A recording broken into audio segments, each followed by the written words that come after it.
Assalamualaikum warahmatullahi wabarakatuh. Alhamdulillahi wa syukurillahi wa la haula wa la quwata illa billah. Asyhadu an la ilaha illallah wa asyhadu anna Muhammadar Rasulullah. Alhamdulillah, pagi ini kita dapat berdiskusi dengan tema demokrasi lahirkan masalah, selesaikan dengan syariah. Kita semua dapat mengetahui bahwa masih banyak masalah di negeri ini. Salah satunya, kekayaan alam yang melimpah ruah tak mampu menyejahterakan seluruh warga negara. Di samping itu, hutang luar negeri semakin hari semakin melonjak tajam. Keadilan di negeri ini juga timpang.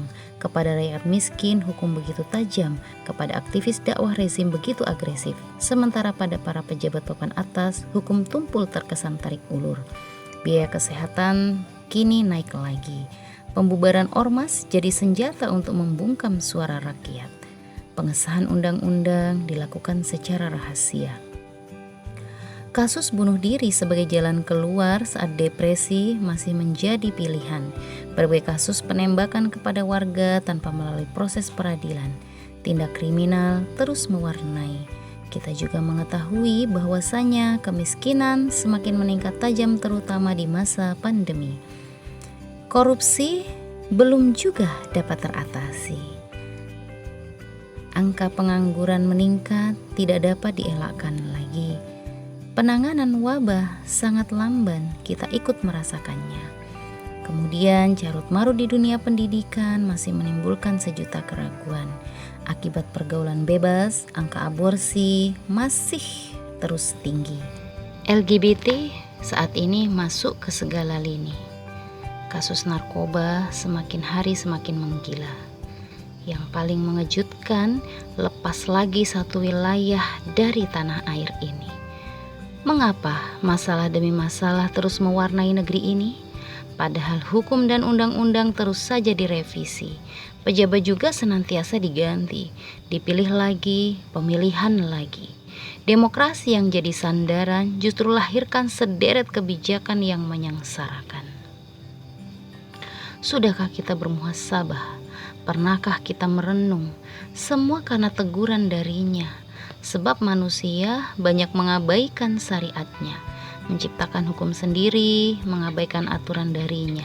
Padahal syariat Allah wajib untuk ditegakkan.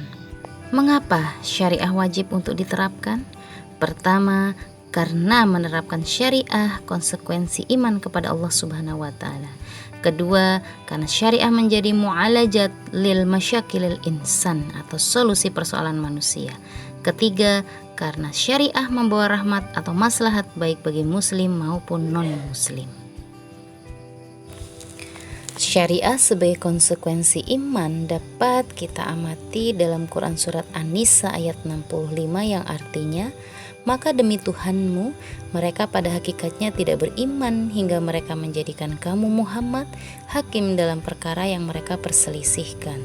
Kemudian mereka tidak merasa keberatan dalam hati mereka terhadap putusan yang kamu berikan, dan mereka menerima dengan sepenuh hati. Nah, inilah bukti keimanan kepada Allah Subhanahu wa taala. Dalam tafsir Ibnu Katsir dijelaskan bahwa Allah bersumpah dengan dirinya yang mulia dan suci bahwa tidak beriman siapapun hingga dia berhukum kepada Rasulullah Shallallahu Alaihi Wasallam dalam segala perkara.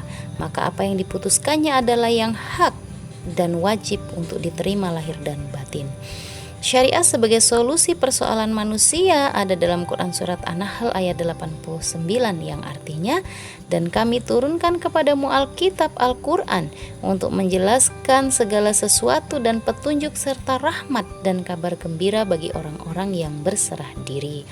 Syariah sebagai solusi persoalan hidup manusia menurut Imam Syafi'i dalam Ahkamul Quran halaman 21 dinyatakan tidaklah terjadi pada seorang penganut agama Allah suatu persoalan kecuali di dalam kitabullah terdapat dalil yang menunjukkan jalan-jalan hidayah dalam persoalan itu.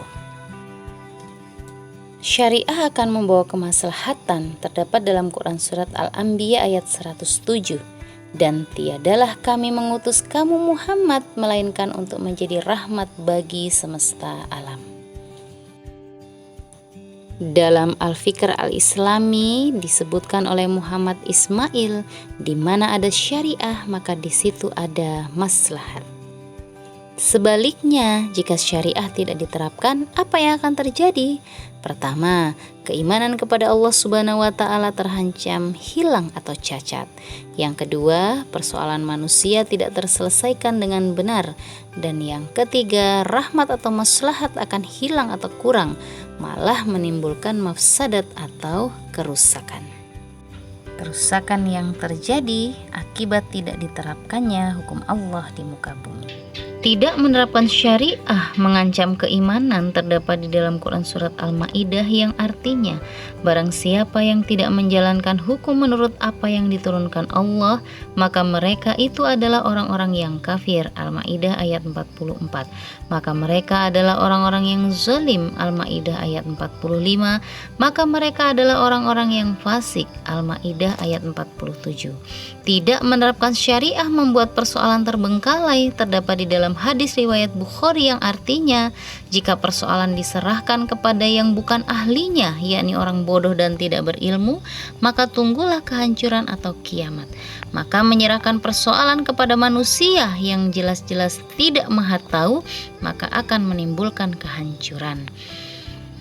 Tidak menerapkan syariah akan menimbulkan fasad atau kerusakan terdapat di dalam Quran Surat Ar-Rum. Telah nampak kerusakan di darat dan di laut disebabkan karena perbuatan tangan manusia, supaya Allah merasakan kepada mereka sebagian dari akibat perbuatan mereka agar mereka kembali ke jalan yang benar. Ar-Rum ayat 41.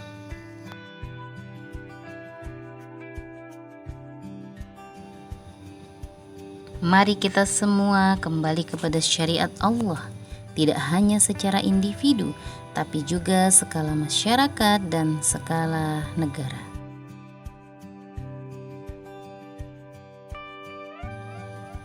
Meninggalkan sistem yang mengizinkan manusia membuat hukum sendiri, yakni demokrasi. Mengapa harus ditinggalkan? Karena perbuatan manusia dalam membuat hukum sendiri adalah kemungkaran kepada Allah. Demokrasilah sistem yang menyerahkan pembuatan hukum kepada manusia. Beralih kepada sistem yang hanya menerapkan hukum dari pencipta, yakni hukum Islam. Allahu a'lam bishawab. Billahi taufiq wal hidayah. Assalamualaikum warahmatullahi wabarakatuh.